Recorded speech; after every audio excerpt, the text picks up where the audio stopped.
Faut-il consommer des protéines dans les 30 minutes qui suivent un exercice physique pour optimiser sa récupération ou sa prise de masse musculaire? C'est la question à laquelle je vais répondre dans cette vidéo. Je pense que vous connaissez certainement ce concept de fenêtre anabolique, et je vous spoil directement le truc, cette fenêtre est bien plus grande que ce qu'on pourrait penser, du moins pour l'apport en protéines. Mais d'abord, pour ceux qui ne me connaissent pas encore, je m'appelle Nouchka, je suis diète du sport, et mon but c'est de vous aider à acquérir des connaissances en nutrition pour mieux maîtriser votre alimentation, et je publie chaque jour du contenu gratuit sur Instagram autour de la nutrition sportive. Et forcément, sur les réseaux ou même dans mes consultations avec les sportifs que j'accompagne, cette question du timing protéique revient souvent. Et à juste titre, car on le sait, la récupération passe par l'alimentation et la récupération musculaire par un bon apport notamment en protéines. Pour définir simplement ce qu'est la fenêtre anabolique, c'est en fait un concept utilisé dans le domaine de la nutrition sportive qui fait référence à une période qui suit immédiatement une séance d'entraînement durant laquelle le corps serait particulièrement réceptif aux nutriments et en particulier aux protéines et aux glucides pour la réparation et la croissance musculaire. Après l'exercice, le corps augmente la synthèse des protéines musculaires lors d'un processus où les cellules créent de nouvelles protéines pour réparer et construire le tissu musculaire. La consommation de protéines riches en acides aminés essentiels, les acides aminés que le corps ne sait pas fabriquer tout seul et qui doivent obligatoirement être apportés par l'alimentation, stimule l'activité de la voie mTOR. Un nom compliqué, mais pour l'expliquer simplement,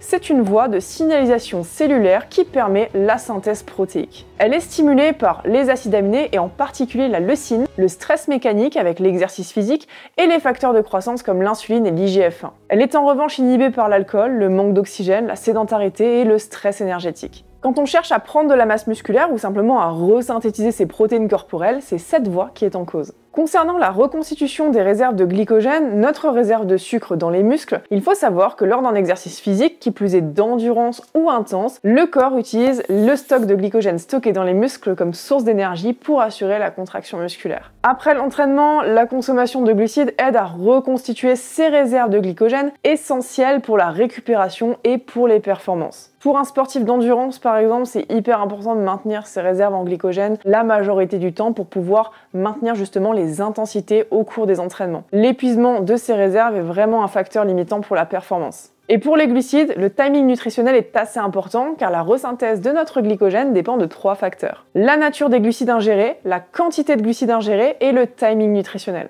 C'est-à-dire qu'il faudrait consommer des glucides à index glycémique élevé, en bonne quantité et directement après l'effort pour optimiser la resynthèse du glycogène. Après l'effort, la captation des glucides est plus importante et donc c'est à ce moment qu'il faut en profiter car les stocks de glycogène se reconstituent très lentement. On parle de 24 à 48 heures. Et donc, mieux est la disponibilité en glucides, mieux c'est. Pour les glucides, c'est important surtout si vous vous entraînez beaucoup, c'est-à-dire tous les jours avec des intensités plusieurs fois dans la semaine. Si vous vous entraînez peu, avec 1 ou 2 jours de repos entre chaque séance, il ne semble pas forcément nécessaire de se ruer sur un apport glucidique directement en post-effort. À savoir aussi, l'exercice et la nutrition post-exercice influencent les niveaux de diverses hormones qui sont impliquées dans la réparation et la croissance musculaire, telles que l'insuline qui favorise l'absorption du glucose et des acides aminés par les cellules musculaires, et les hormones stéroïdiennes comme la testostérone et l'hormone de croissance qui jouent un rôle dans la synthèse protéique et la réparation tissulaire. Alors, vous l'avez compris, pour les glucides, le timing est ultra important et plus la fenêtre est grande, moins la resynthèse du glycogène sera importante.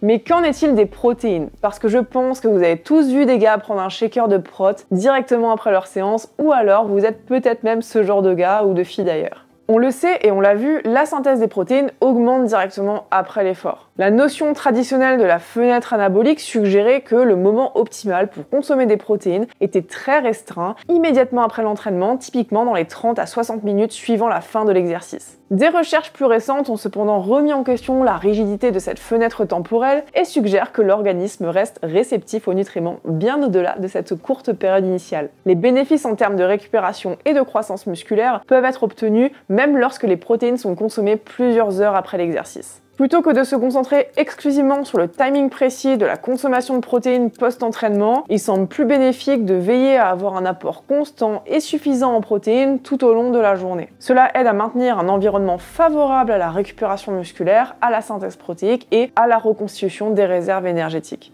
L'adaptation des apports nutritionnels doit également prendre en compte les objectifs individuels, le type d'entraînement effectué et d'autres facteurs personnels comme le métabolisme, l'âge, le sexe et l'état de santé général. Par exemple, un athlète en musculation pourrait mettre davantage l'accent sur les protéines en comparaison à un athlète d'endurance pour optimiser la réparation et la croissance musculaire. Et encore, pas toujours, car dans certains cas, les besoins du sportif d'endurance peuvent être aussi importants qu'un athlète en muscu concernant les protéines. Voici quelques données scientifiques intéressantes pour illustrer ces propos. Cette première étude explore l'effet de la répartition et du timing de l'ingestion de protéines sur la synthèse des protéines myofibrillaires après un exercice de résistance. Cette recherche s'intéresse particulièrement à la manière dont le moment et la répartition de l'apport protéique influencent la récupération musculaire et la croissance sur une période prolongée suivant l'entraînement. Les participants à l'étude ont été soumis à un entraînement de résistance intense, après quoi leur consommation de protéines a été contrôlée de différentes manières sur une période de 12 heures de récupération. Les schémas d'ingestion de protéines testés étaient les suivants. Une ingestion de protéines immédiatement après l'entraînement, suivie d'un apport régulier toutes les 3 heures. Une ingestion de protéines immédiatement après l'entraînement, puis un apport retardé et moins fréquent.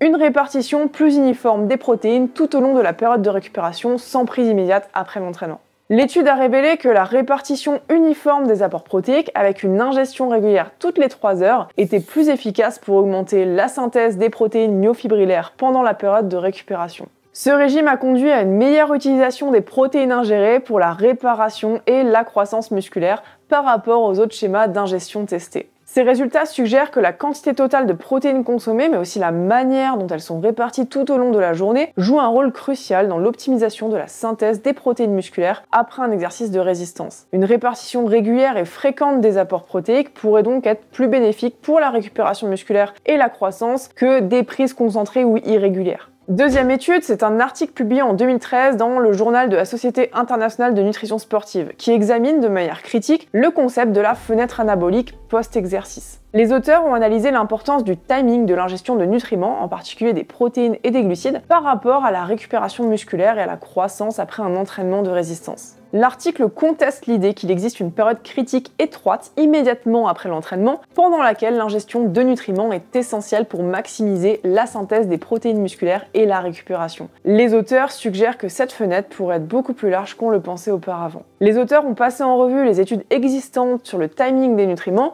notant que les preuves soutenant une fenêtre anabolique très étroite sont limitées. Ils argumentent que la disponibilité globale des protéines sur une période prolongée peut être plus cruciale pour la récupération et la croissance musculaire que le timing précis de leur consommation après l'entraînement. L'article met également l'accent sur l'importance d'une alimentation globale équilibrée et adaptée aux besoins individuels tout au long de la journée, plutôt que de se concentrer uniquement sur le timing des nutriments immédiatement après l'exercice. Et les auteurs concluent que bien que le timing des nutriments puisse avoir certains avantages, particulièrement dans des contextes très spécifiques, comme pour les athlètes qui s'entraînent plusieurs fois par jour, dans un contexte de resynthèse du glycogène par exemple, pour la plupart des individus et dans la plupart des situations, s'assurer d'une consommation adéquate de protéines et de glucides tout au long de la journée est plus important pour la récupération et la croissance musculaire. Autre étude, il s'agit d'une méta-analyse qui examine l'effet du timing de l'ingestion de protéines sur la force musculaire et l'hypertrophie, c'est-à-dire la croissance musculaire. Pour rappel, une méta-analyse, c'est pour faire simple, une synthèse des différentes études qui existent sur un sujet donné. L'étude visait à déterminer si consommer des protéines à proximité des séances d'entraînement, c'est-à-dire dans la prétendue fenêtre anabolique, avait un effet significatif sur l'augmentation de la force musculaire et de la masse musculaire par rapport à une consommation de protéines éloignée des moments d'entraînement. Les auteurs ont réalisé une méta-analyse des études disponibles qui comparait les effets de la prise de protéines proche de la période d'entraînement, juste avant ou juste après, à une prise de protéines éloignée de cette période. Ils ont évalué les résultats en termes d'augmentation de la force, mesurés par des tests de résistance comme le soulevé de terre ou le squat, et d'hypertrophie musculaire, mesurés par des techniques comme l'imagerie par résonance magnétique ou la mesure des circonférences corporelles. La méta-analyse a révélé que le timing de l'ingestion de protéines par rapport à l'entraînement n'avait pas d'effet statistiquement significatif sur l'augmentation de la force musculaire ou sur l'hypertrophie. En d'autres termes, consommer des protéines immédiatement avant ou après l'entraînement ne semble pas être plus bénéfique pour la croissance musculaire ou les gains de force que de consommer des protéines à d'autres moments de la journée. Ces résultats suggèrent que pour la majorité des individus, le moment précis de l'ingestion de protéines n'est peut-être pas aussi critique pour le développement musculaire que ce que les théories précédentes sur la fenêtre anabolique ont proposé. L'accent devrait plutôt être mis sur l'atteinte de l'apport total protéique recommandé sur l'ensemble de la journée, adapté aux besoins individuels et aux objectifs d'entraînement. Le papier suivant offre une position officielle de la Société internationale de la nutrition sportive et une revue exhaustive sur l'importance du timing de l'apport en nutriments en relation avec l'activité physique, particulièrement en ce qui concerne la performance sportive, la récupération et la croissance musculaire. Le document compile et analyse les études qui existent sur le timing des nutriments en se concentrant sur l'ingestion de protéines, de glucides et d'autres compléments autour des séances d'entraînement. L'objectif étant d'évaluer comment le timing de ces apports peut influencer les adaptations musculaires, la performance et la récupération. Concernant les protéines, le positionnement met en lumière l'importance de la consommation de protéines pour la récupération musculaire et l'hypertrophie. Il est suggéré que l'ingestion de protéines avant et après l'entraînement peut favoriser la synthèse de protéines musculaires, mais souligne également que la fenêtre temporelle pour maximiser cet effet peut être plus flexible que ce que les conceptions précédentes de la fenêtre anabolique suggéraient, et que les synthèses musculaires restent d'ailleurs élevées pendant 3 à 4 heures chez l'athlète entraîné et bien plus chez l'athlète débutant. Pour les glucides, l'importance de leur consommation dépend fortement de la nature de l'exercice, de sa durée et de son intensité. Les apports en glucides avant, pendant et après l'entraînement peuvent être cruciaux pour les sports d'endurance et les séances d'entraînement prolongées parce qu'ils aident à maintenir les niveaux d'énergie et accélèrent la reconstitution du glycogène musculaire. Le document évalue également comment le timing de l'apport en nutriments peut affecter directement la performance sportive, concluant que pour certaines disciplines et certains contextes, ajuster le timing des apports peut apporter des bénéfices mesurable. Une attention particulière dans cette revue est donnée à l'individualisation des recommandations en matière de timing nutritionnel. Les besoins spécifiques peuvent varier grandement en fonction de nombreux facteurs, on le sait, le type d'activité, le niveau d'entraînement, mais aussi les objectifs personnels et les réponses métaboliques individuelles. Les auteurs concluent que, bien que le timing des nutriments puisse avoir un impact sur les résultats de l'entraînement et la récupération, il est crucial de prendre en compte le contexte global, y compris la qualité et la quantité totale de l'apport nutritionnel. Ils recommandent une approche plus nuancée et individualisée du timing des nutriments, soulignant que les stratégies doivent être adaptées aux objectifs spécifiques, aux préférences et aux réponses individuelles à l'alimentation et à l'entraînement. Dernière étude à vous exposer qui explore comment le modèle de consommation de protéines tout au long de la journée après un exercice de résistance peut influencer le renouvellement protéique dans l'ensemble du corps chez les hommes entraînés en résistance. L'étude visait à déterminer si la distribution de l'apport protéique après l'exercice de résistance a un impact sur le métabolisme protéique global chez les hommes entraînés en résistance. Les participants à l'étude, tous des hommes entraînés, ont reçu des apports en protéines selon différents modèles tout au long de la journée en phase de récupération après un entraînement. L'étude a comparé les effets de ces différents modèles de consommation de protéines sur le renouvellement protéique global en mesurant la synthèse et la dégradation des protéines. Les résultats ont montré que le modèle de consommation de protéines influençait significativement le renouvellement protéique. Un apport équilibré en protéines, réparti tout au long de la journée, était associé à une meilleure synthèse protéique et à un meilleur bilan protéique global par rapport à une consommation irrégulière ou concentrée à des moments spécifiques de la journée. Ces résultats suggèrent que pour optimiser le renouvellement protéique et soutenir la récupération et la croissance musculaire après un entraînement en résistance, il pourrait être bénéfique de répartir l'apport en protéines de manière plus uniforme tout au long de la journée, plutôt que de consommer des quantités importantes en une ou deux occasions. Vous avez donc compris, après analyse de ces études, qu'une distribution plus équilibrée de l'apport protéique tout au long de la journée peut être plus bénéfique pour le métabolisme protéique que de se focaliser sur un apport en post-effort. Bien sûr, il faut prendre en compte une chose, on parle ici à quantité protéique égale. Si consommer un apport protéique directement en post-effort vous permet de couvrir plus facilement vos besoins protéiques sur la journée, alors ça peut être une solution envisageable et même intéressante. Quoi qu'il en soit, voici mes conseils pour optimiser vos apports protéiques sur la journée, pour couvrir vos besoins et soutenir vos entraînements. Apportez assez de protéines sur la journée de façon cohérente à vos besoins protéiques journaliers. Pour rappel, les besoins protéiques, pour quelqu'un de sédentaire, on est à 0,83 g de protéines par kilo de poids de corps par jour. Pour quelqu'un de physiquement actif, modérément actif, entre 1 et 1,4. Pour un sportif d'endurance, entre 1,2 et 1,6. Pour un sportif de force qui cherche à maintenir sa masse musculaire, 1,4 à 1,8. Et pour quelqu'un qui cherche à prendre de la masse musculaire, 1,6 semble être le bon compromis pour prendre en masse musculaire sans prendre en masse masse grasse. On peut monter plus haut, mais il y aura peut-être une prise de masse grasse associée. Bien évidemment, vous serez plus ou moins haut dans ces fourchettes en fonction de vos objectifs corporels et sportifs,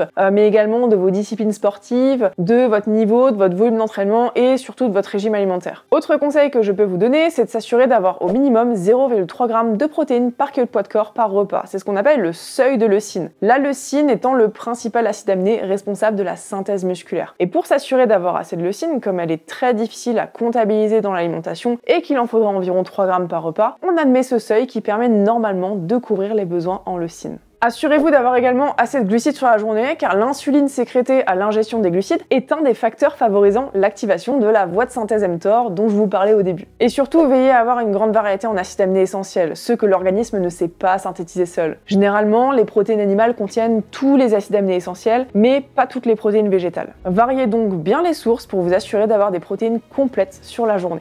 Pour récapituler les points clés, la fenêtre anabolique est vraiment à relativiser, et surtout pour l'apport en protéines. Assurez-vous plutôt d'avoir un apport suffisant en protéines sur la journée, réparti uniformément sur la journée avec un minimum de 0,3 g par kilo de poids de corps par repas, et variez vos sources protéiques. Et enfin, ce n'est pas grave du tout de consommer des protéines en post-effort, c'est juste que c'est pas forcément utile si vos apports protéiques sont suffisants sur la journée. N'oubliez pas également qu'on est tous différents et qu'on a tous des besoins différents. N'hésite pas à me suivre sur Insta, c'est là où je partage chaque jour du contenu gratuit sur la nutrition sportive. Et si cette vidéo t'a plu, n'hésite pas à me laisser un petit pouce ou un commentaire pour me dire si t'as aimé et me dire les sujets que tu veux que j'aborde dans de prochaines vidéos. Les retours sont hyper précieux pour moi car je passe énormément de temps à écrire, filmer et monter mes vidéos. Allez, je te dis à plus sur les réseaux ou sur les sentiers.